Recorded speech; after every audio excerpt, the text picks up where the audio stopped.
Olemme saapuneet tänne Kivenmaan laavulle. Täällä on jumalattomia jääkauden aikaisia murkuloita.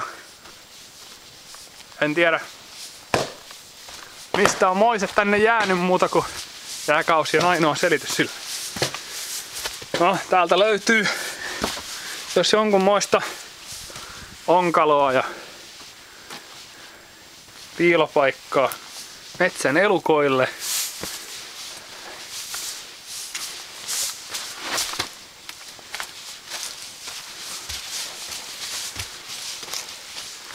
Maa tuntuu melko ontolta. Täältä löytyy myös lasten mentäviä koloja.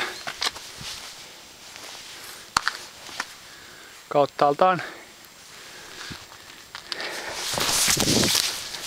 hienon näköinen paikka keskellä lakeuksia ja keskellä metsikkää.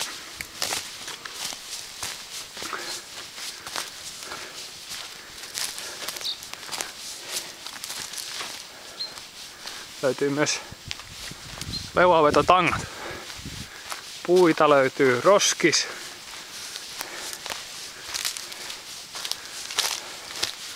Löytyy myös vessa. Ja tietenkin itse laavu ja nuotiopaikka.